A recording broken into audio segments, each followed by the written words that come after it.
to. It is what it is now, isn't it? This is the documentary I was on about. And oh dear, and I do apologise if you can't see the screen properly. I'll just talk you through it. I've got a name list here, and we're going to go through some of the main names, and then we're going to have a look at the situation. So, when it comes to this, in charge of Russia, we have Vladimir Putin. You all know who he is? Russian president. Former KGB and special services in Russia. You have the Ukraine, which is Volodymyr Zelensky. Belarus is Alexander Lukashenko. And I do apologise if I can't pronounce any of these names right. Lithuania is it Gitnas Soda? Latvia is Egils Levitis. Estonia, Ala Karis, I think. Poland is Andrzej Duda. Moldova, Maya Sandu. Slovakia is Zuzana Kapitova. Romania is Klaus Iohannis. Hungary, Janos Ada. Turkey is Recep Tayyip Erdogan, President Erdogan, as most people would know him by. Finland is Sauli Niinisto, I think. France, we obviously well know, is Emmanuel Macron. The UK Prime Minister is Boris Johnson, and the USA is Joe Biden. Okay, so these are the main names. And there's a reason why I say it, because on the map, you're probably not going to be able to see it, so I'll have to point to it. This is all pretty much the surrounding areas to Russia and what's going on in the Ukraine. Alright, so now we get a who's who. Alright. Now, all of this has been kicking off recently, as you will well know. And some people will say, oh, it's because of the Crimean incident, the annexation which happened in 2014. To be honest with you, I think it's gone a little bit before that. I don't know if you can see the green laser there. There is one though. It goes back before this. But 2014 was when Russia decided to make a move on Crimea, and the global police force, as you will, NATO, got uppity about it. Right. Now in this, and pretty much since 2014, and even after the Second World War, you had separatist regions sort of around kind of southeast, which might be Donetsk. Touchy subject on that one, some people say. But then you've got Donbass and Luhansk. Okay? And what's kicked all this shit off now is the fact that Russia have decided they were going to fund it. Now let's take a little step back here. Right. All of this comes down to a simple major fact. And it comes into, well, I would say a conflict of interest. It turns out it might be an interest of conflict. But it really does boil down to this. The whole situation unfolding is the fact that Russia don't want NATO on its doorstep. Right? For those who don't know who NATO is, it's the North Atlantic Treaty Organization, which is made up of a bunch of states. Turkey's part of that, which is why I gave reference to Recep Tayyip Erdogan. President Erdogan in this case. I do believe he is, or at least him and Turkey are part of that. Right? But most of the other nations are also part of this whole thing. All right? Now, Russia have the agenda that they want to maintain their own sort of social democratic rule, whatever. And they're fearful of the fact that Western involvement has been sort of pushing towards their territory. And the Western regime looks at it this way, that they're fearful of what Russia might be. It's always a conflict of, should we say, ideologies in this respect. Okay, and Ukraine happens to fit right in the damn middle of this. Alright, so even after sort of the incidents of World War II, which I don't really want to go into with a certain AH, it's, yeah, I don't like to mention his name, but you know who I'm on about, which led to the breakup and the invasion of a lot of what at that point was Soviet territory. Right? Led to the breakup of essentially the USSR, and seriously patriotic Russians, Soviets, didn't take kindly to that. And ever since then, things were never right. I would say that's probably a fair statement. Keeping it as neutral as possible in this regard. Alright, so one side wants one thing, the other side wants another. Alright. Now, it's important to know there were a couple of situations here that could have been negotiated, and it didn't happen. Right?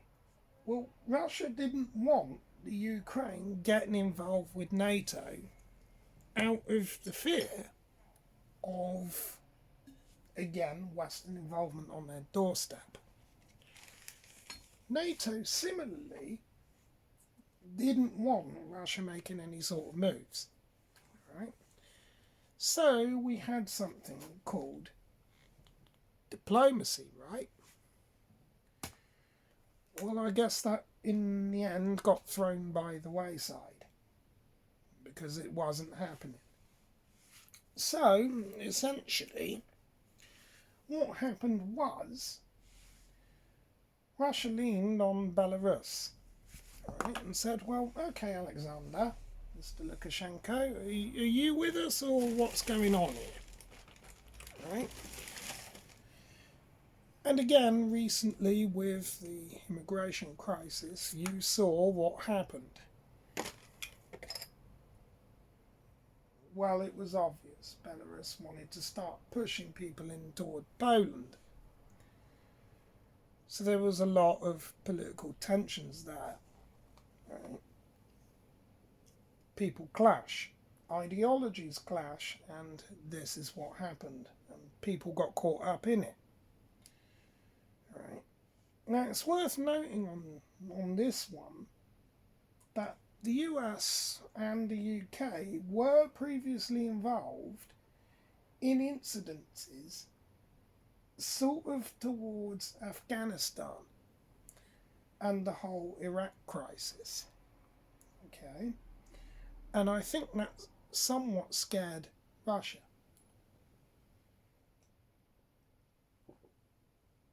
It did scare them, but it also motivated them. Because after that one, what we saw, certainly around this region, was one simple fact. The war couldn't be won there. And bearing in mind this goes back to sort of the early 2000s and even before, when it was Tony Blair and George Bush who decided to go in there, and they kicked off the whole war in Afghanistan, which led to an awful lot of loss of life.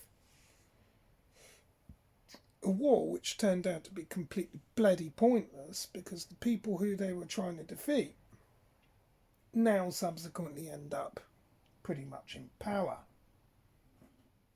So it was essentially at that point pointless. Right? So that's the sort of shit that's gone on. Alright?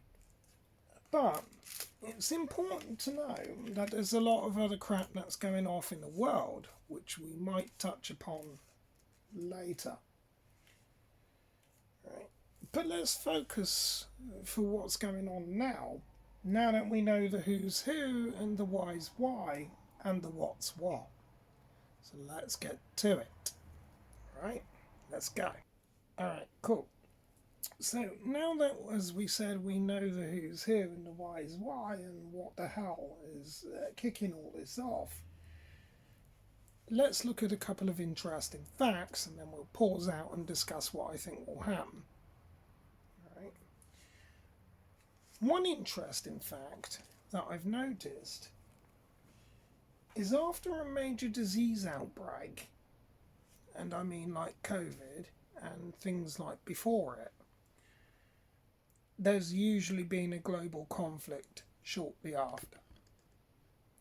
Happened in World War One, happened with World War Two. Right. You all heard about the whole Spanish flu thing when economies were going to, well, they were going to tank it. Right. We've seen this throughout history. Right. And roughly, sort of every few years, a skirmish will erupt. This is no exception. But it is, however, more serious, for the reasons we'll go into. Alright. Number one, Western economies are tanking it. Alright. This whole CV-19 thing has cost economies a lot of money. Right? And we would have thought that after what we've gone through, we would have pulled through. Yeah, not quite. We have a booming population and we have a lot of, the only way to put it is dog shit to deal with. And that demands resources. And this is where things kind of get weird and disturbing. And possibly serious. Right. So economies are tanking it and everyone's trying to outdo each other and everyone's egos is running high. And now it's kicked off. Which we knew was coming. I think the whole COVID thing, though, knocked it down for a while. Just on this note, while we're here, though, there was an element of shit testing going on. And it's been going on for quite a while. At least what we hear of here in the UK, with apparently Russian hardware flying over and testing UK defences. An air response is given and they back off. Alright. So there is this poking and prodding. That gives you an insight to where this could go. And that's where things sort of start getting weird and disturbing. Let me just pause out, regather myself, and I'll get to it in a moment. Okay, right. So this all kicked off now, as we said, with Russia now essentially invading the Ukraine. Right? And this flies against what I thought would happen, where if it was under sort of, like I said, my diplomacy, I would have advised the Ukrainians to say, look, go Swiss. We're not going to sign NATO and we're not going to take sides and take the Switzerland approach. That would have killed the conflict. Nope, not happening. So Russia have decided, right, okay, well, we're going to lean on Belarus. And this is now where we're at. So I thought, okay, well, what about the possibility then that the Ukraine would split into two? That potentially could have happened. So you'd have had East Ukraine, rather there, and West Ukraine, right? No, not happening. Turns out Russia have made a whole move on the entire damn country. Kiev's about to fall, and currently, as I'm making this, they've gone for Chernobyl as well. And even the International Atomic Agency calling for this to be halted. This tells you how serious it could get.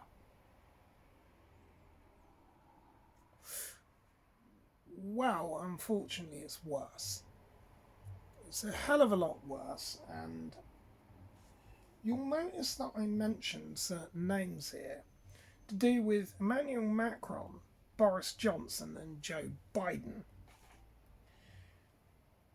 Right? This is mostly to do with NATO. And this is where things get hecka shit serious now. Right? I'm going to give to you an analogy for you. And you'll see where the mindset comes from, right? About how this goes. All right. Let's look at something. Imagine you and your friends are out for a brouhaha at your local bar. I mean, you and your mates are out for a few drinks, alright? And a little bit of handbaggery gets flown around. Maybe there was some shit in previous years, I don't know. But one of your friends has a falling out with somebody else from the other side. And there's a bit of handbaggery and a little bit of a tussle, right, until a punch gets thrown. Suddenly someone hits the floor. Right? Your friends are not going to be very happy with that, are they? And your friend who's now on the floor is definitely not going to be very happy as well as on the floor. Not to be outdone, one of your friends steps in to deal with the other guy, and another punch gets thrown. It's still only a bunch of handbaggery at this point, and a few tussles. Right? Until the typical mindset takes over, and one friend walks in and says, here's a tool, and hands it to somebody else. And then either your friend or one of the others pokes that tool into somebody else and really does damage. Right? And somebody goes on to really get hurt. You see what happens now. And now everything just flies out of control. Now everybody else in the area starts flying off. Right? They start running off 10 to the dozen, or panicking, or doing whatever. And this is the mentality. Right? This is the problem. But we're seeing it on a bigger scale. I say this because of what happened over the last few days about the condemnation. Right. Okay, fine. I don't like what's going on. Right. Innocent lives are being lost. Okay, I don't like it. I condemn it. But it's not for me to get involved in it. And this is the important point with the Ukraine. They're neither in NATO nor in the EU. Now, the other names that I gave mostly are. Right? Estonia, Latvia, Lithuania, Poland, Slovakia, Hungary and Romania, Moldova, I do believe, have signed and ratified into NATO and are in the EU. Not sure about Belarus though. Did I cover Poland? Well, Poland as well, they certainly are. Right. This is where shit gets nasty. Well, some of the UK, some of France, Germany and all the whole kind of rest of it. Right. You remember what I said about the analogy about supplying the weapon? This is what's going to do it. And it's going to happen at some point. It's bound to.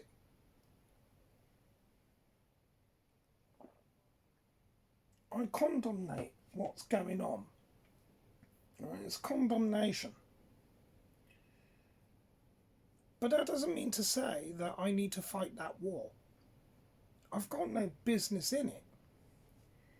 If I used something called diplomacy, right, I would have talked it down and said, all right, listen,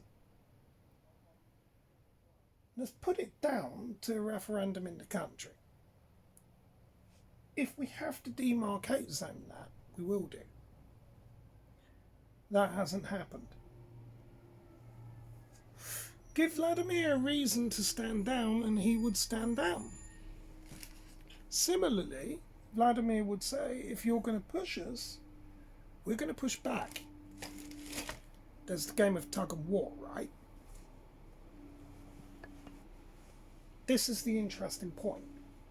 About, you know, when I said, handing the weapon to your friend, guess what?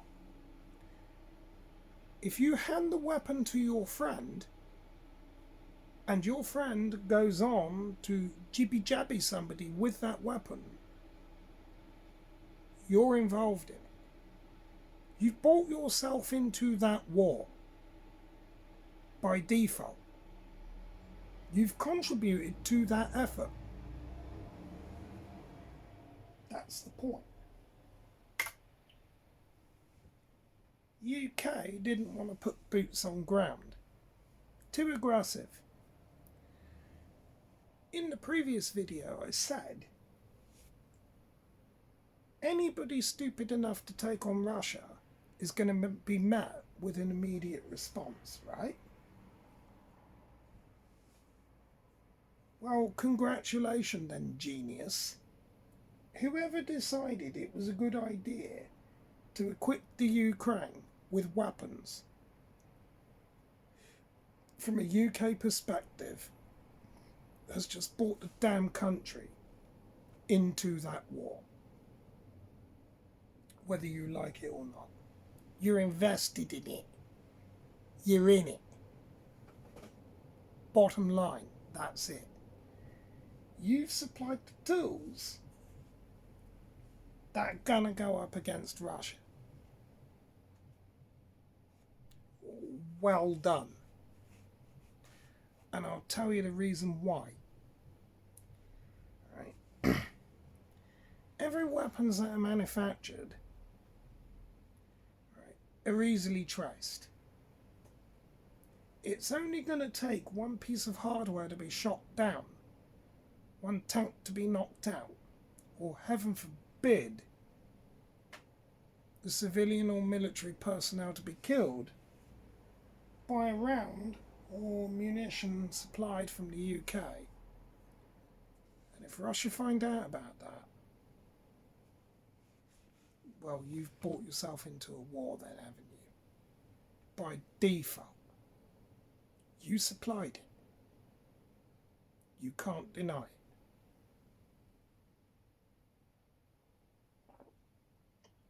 Condemnation's one thing, alright? Supplying it is quite another. Same thing with Joe Biden. Right? Condemns it, fine. Everyone can condemn it. That's one thing. If you supply into it, you've brought yourself into a fucking damn war, ain't you? Pardon my language. You've brought yourself into it. The UK said, well, we're not going to put boots on the ground, but we are going to supply fatal and non-fatal munitions. There's a key word in that, fatal and non-fatal. Dude, even a taser can kill you. Even a beanbag round can kill you. If that hits somebody on the Russian side and they find out where that's come from,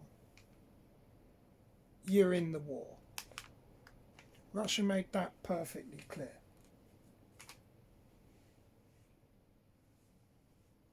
Oh dear.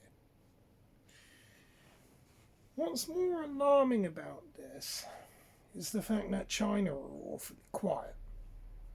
And we'll cover the Chinese Premier in Control, Xi Jinping, I do believe his name is, out of Beijing. Let's go and have a look.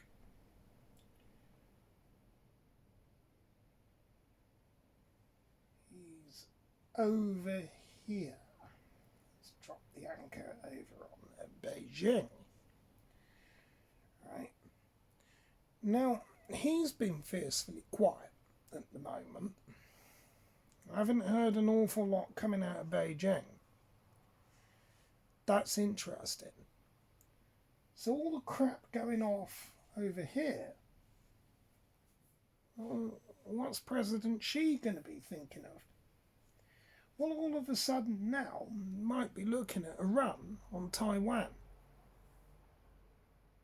Now you see how this escalates into a world war. Potentially. Nukes, not quite yet. We'll come to that probably in another one. Right.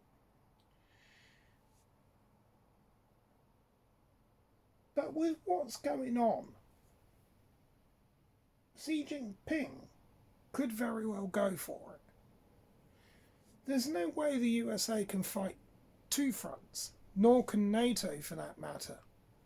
So essentially all Russia would need to do is sign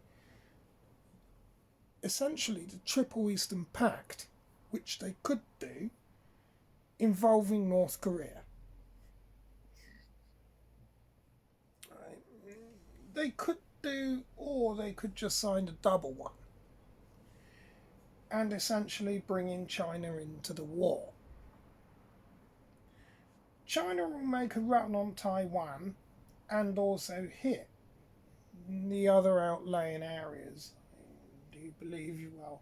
Hong Kong's essentially already under that rule, and I can't remember what the other one is, but there's another one. And there's the whole bunch of the Spratly Islands, which was a contentious subject only a matter of a few years ago, where essentially China were taking over the outlying islands and then dredging up the ocean and building a bunch of missile silos there, which happens to threaten Guam and all of the outlying subsequent areas and potentially putting pressure on, if we go down here, on Australia and sort of all kind of the Asian Pacific region, which is all over here, right? So it could kick off there as well. If that happens, if it does, well, then you're going to have other problems. Let's move over a little bit toward the contentious areas of the Kashmir region, right? Well, we've known that India and Pakistan have been at loggerheads for a long period of time. So they might make a run. The whole North and South Korean thing, again, that could happen. So Pyongyang might make a move on Seoul or whichever, and then bring in Japan into this conflict. Again, without US backing, difficult. So you could see a war on at least 3 or 4 fronts, potentially. It does, however, get worse. Right, you've got the various regions of Indonesian islands that might decide to make a run on each other. We've covered the whole India and Pakistan thing, but then you've got the disputed areas of Nepal, and they might make a run on each other. You got Myanmar, or otherwise known as Burma, that are disputing territories with Laos and Thailand, potentially. Moving further west, Kyrgyzstan and Tajikistan. Touchy, isn't it? They might decide to have a roll with each other, maybe, or unite. Who knows? And we all know what's gone on in the Middle East. Moving further over, well, we all know what's gone on in the Middle East. There's the shit that's going off with Yemen. Oman have largely been quiet. Yeah, that's probably because of Saudi Arabia and largely the UAE. Again, heavily Western presence there. But it's difficult to say what might happen if it all decides to erupt and each have their own agenda. And we'll get to the reasons in a moment why this could spark something bad. Let's move further west. Now we have the whole issue with Iran. This has been a major contentious topic for a long period of time. The USA have had difficulties with Tehran and Iran for many years. And there's even been cyber attacks on Iranian power plants. I'll probably cover that one at another one, but Tyupkin was a cyber attack that was done on Iranian nuclear facilities. It was hitting their centrifuges. Now, Iran definitely have dealings with China and Russia. Again, they're siding on a common ground.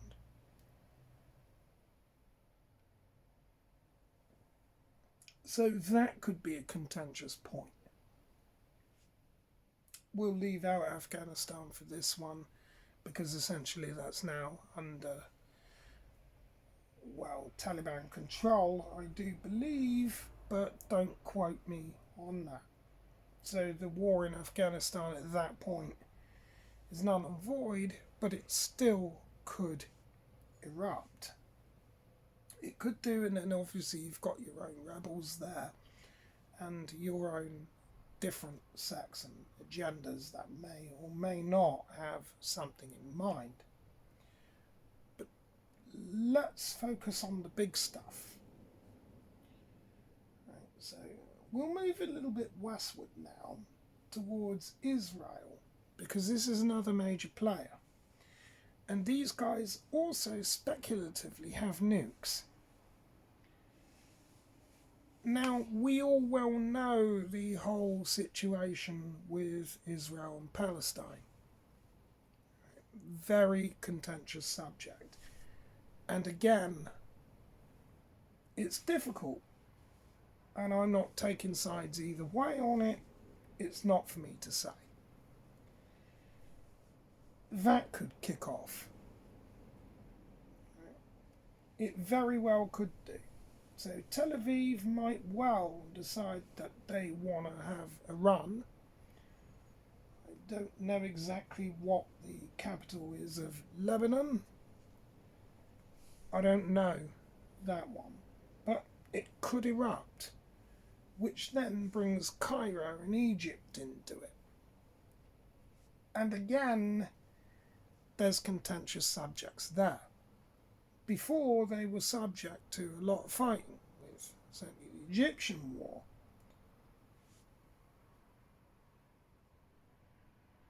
This could easily spark off other problems with North and South Sudan. Right?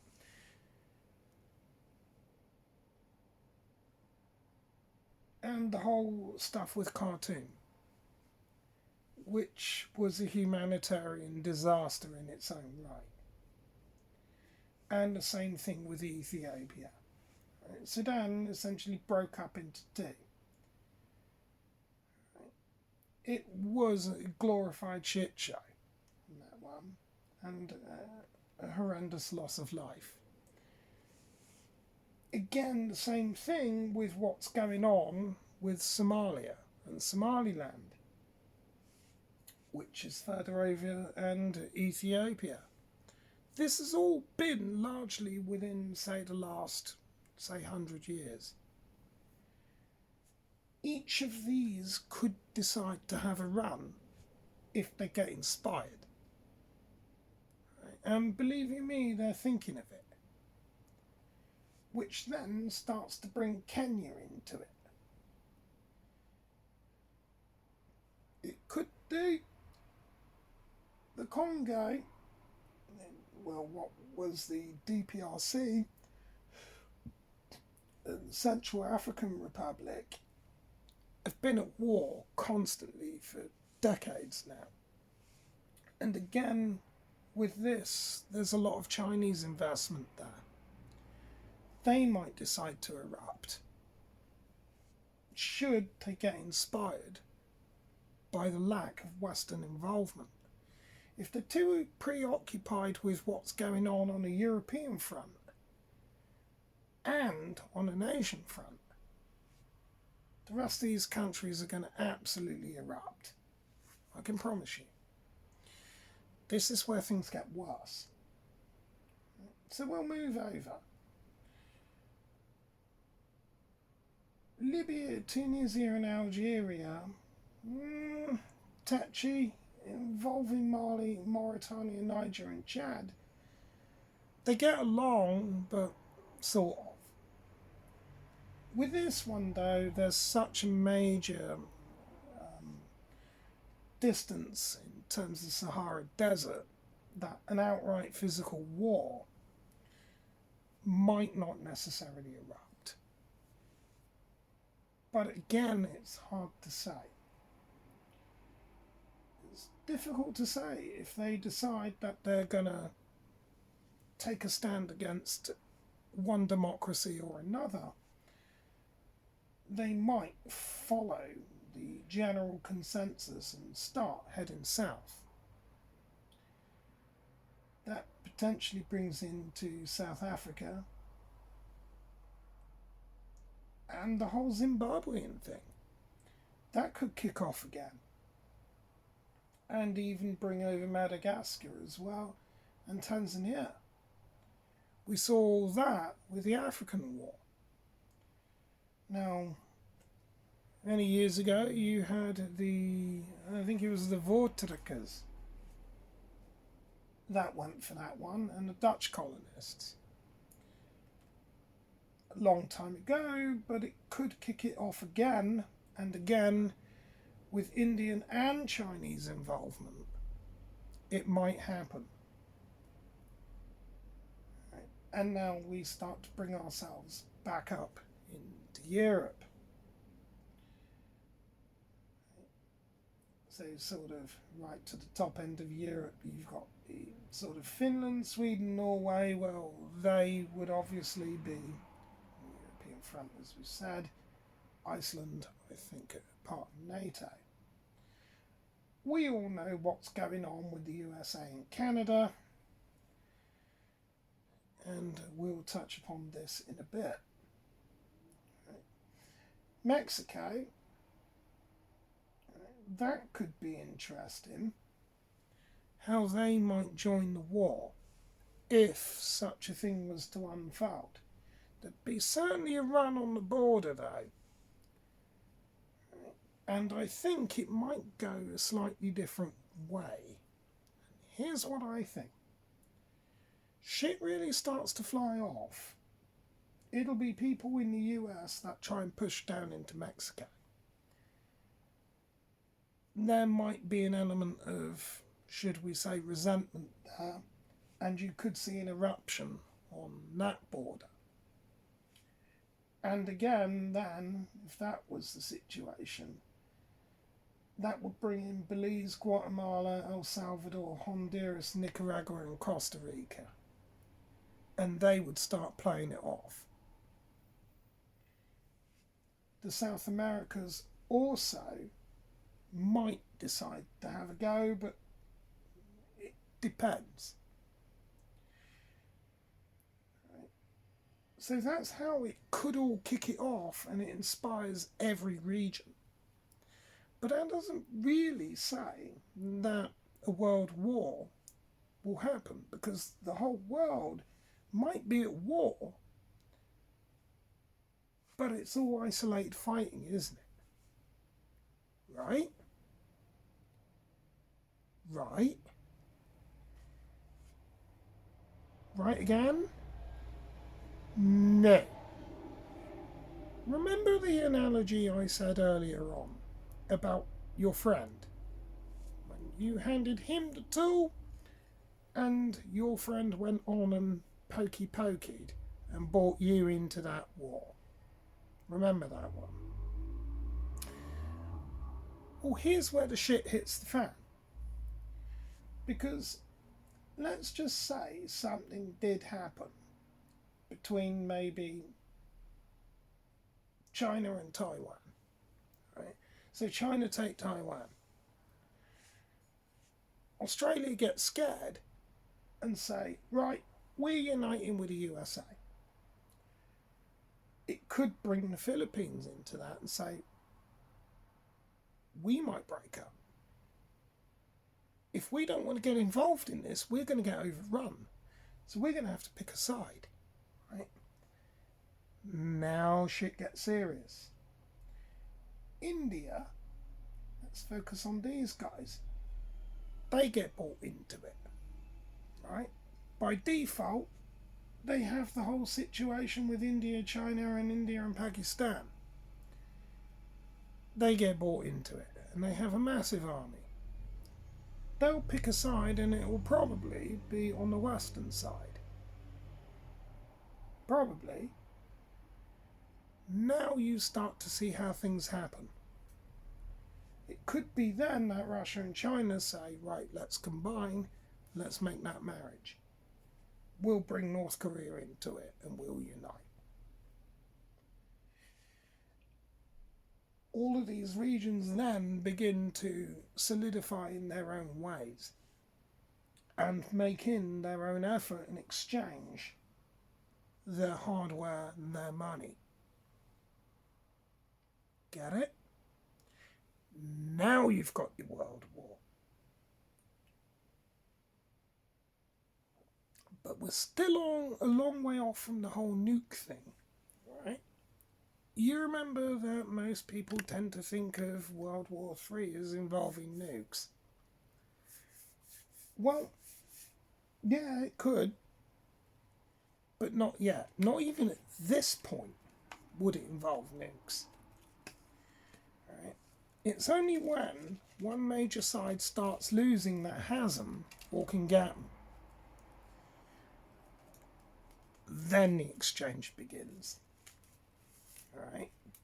That's it.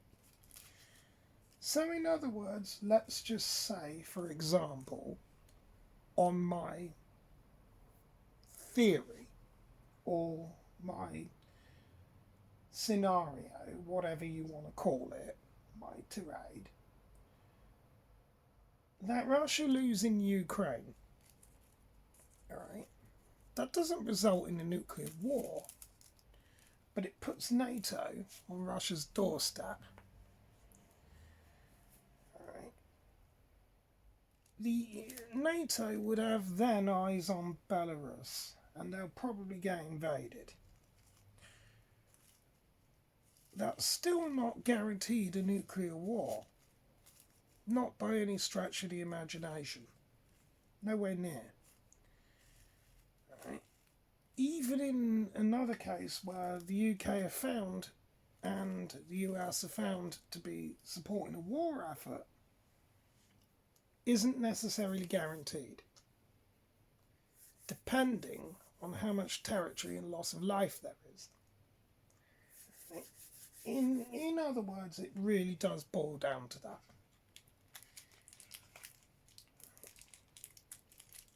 If, let's just say, back on the whole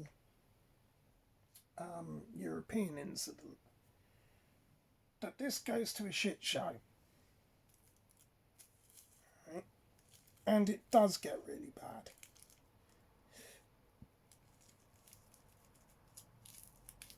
I would say if Ukraine and Belarus fall under Western territory, it might trigger it. Then, yeah,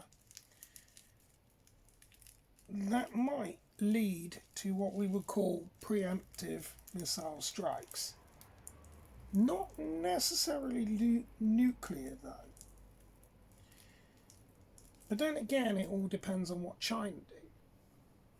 Right? If they go for Taiwan and they get it at the same time, then it might. Right? And then it might. And that would be interesting. Well, I don't say that in a good way, though.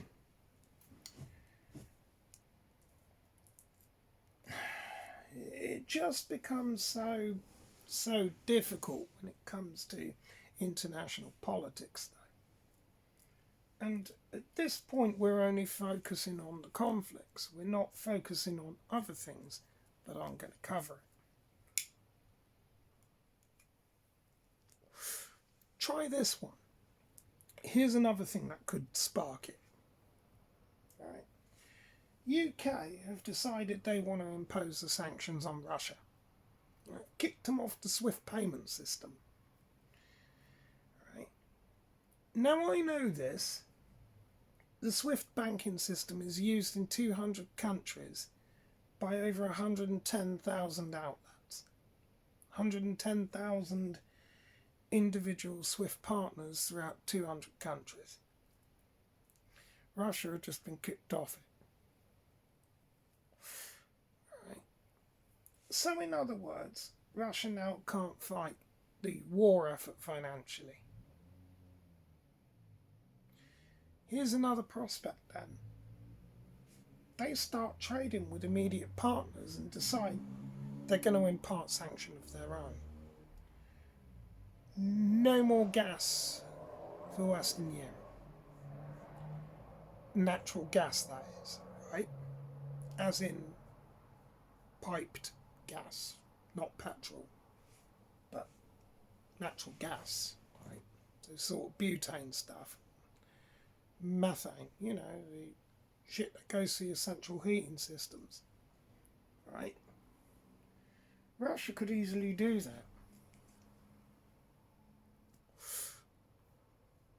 Well, now you're going to end up with another problem. Because people in those individual countries are going to start looking to their governments for help. Right? How can we deal with this? Governments say, well, we can't deal with it. Right?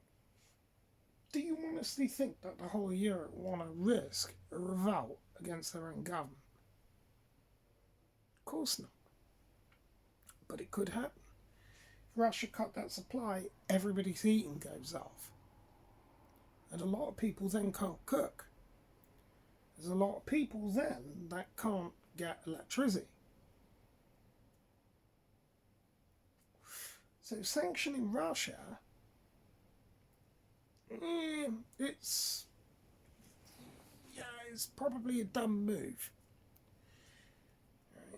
It's dumb. And they could easily just start stockpiling their own natural reserves and say, right, well, we don't need to worry about this. We've got this one covered. That would make shit worse, in my opinion. Alright. That would make it a hell of a lot worse. Now in this situation, I haven't factored in Kazakhstan and Mongolia. It's difficult to say what they would do because I don't know anything about them or their respective politics. But I would have expected Mongolia to side with the Chinese. I would have, and Kazakhstan, it's difficult to say.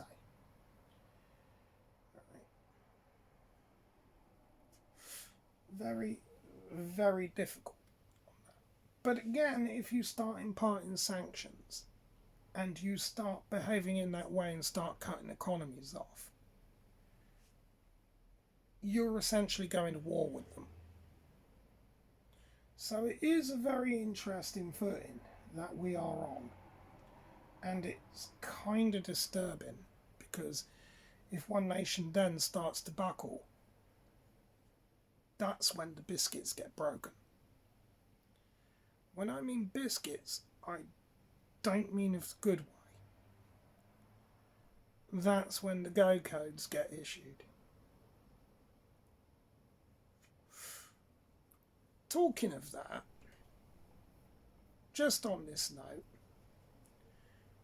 to initiate a nuclear strike would require several of those codes or the contents to be broken and the contents of them to be read and a set of keys to be turned simultaneously. Then the order to fire could be given. It's at that point that it's probably game over. But now you see how World War III could erupt. And it could easily get that way. That's the truth of it. If each region decide to have their own runs, and then they say, right, well, we're losing, we're going to call back up from another country or another region, it's much like handing the weapon to your friend to go and put that into somebody else. You've brought yourself into the war. So I'm just going to say this one to you, Boris and Biden. Think carefully about that. Very carefully. The Ukraine, yes, is a contentious topic. Each side has its own agenda. I get that. But do you really want to draw yourself into that? And who wins in the long run? Right, you're just setting things up for a worldwide stage that you probably just don't want. That's the truth of it. Right. And even if that does happen, then where do you get people? Do you start looking into prison populations? Do you start looking into other people? And even trying to draw in experts like myself with cyber capabilities? And that's another subject. What happens if you get hit by cyber attacks? What then? All these things that need to be considered. And now you see how dangerous this shit really actually is. Now, bearing in mind, it doesn't even need nukes for this to go off really badly. Just the halt in global trade and just the shutdown of communications, everybody starts to suffer. In that scenario, then you end up with civil revolts in your own countries. And that's something even worse in many ways. People then start turning on each other for the limited resources that are about. Right. Without even a nuke being dropped. You better think about that. Right. If Russia decide to cut the gas and petrol prices go up, which we're already seeing, right? £1.50 a litre at the pump could go to £2, £3, £5, £10. Everybody's going to be stealing it off each other and then going for petrol runs. Panic buying up food, puts a strain on everything else, right? Leading to social decay. Without even a nuke being launched, the population and the countries themselves will consume themselves into essentially oblivion without even a nuke being launched. Anything that's left, well, that's what's left. That's personally the way that I'm analysing this. Alright. That's personally it. Right. That's bottom line. Doesn't look very fucking good, does it? Pardon my language again. It's not good. Right. We're in a dangerous situation. And it's a shit situation at best. This could get nasty. But then again, it could blow over. Might just be some storm in a teacup scenario. Just another sort of fart in terms of conflict. But it might not be. Irrespective of whatever happens, there is going to be some resentment. And that brings me to the final point. That resentment. It's the resentment in each country of each other. Right? We saw this with COVID. Right? How Chinese people were attacked because they were perceived as the blame for it. What happens now? Population turns on itself. It's not good. It really doesn't bode very well, this, does it? If you want to avert a truly global disaster, you better get me to the table bloody quickly. Otherwise, I don't want to say what will go off. I tried to predict it. Right. Any one of these regions could spark it. And when they call upon help from their friends, that metaphorical tool gets passed over, all bets are off. You better think about that. That's personally what I think about it, and I think the UK are doing the wrong thing.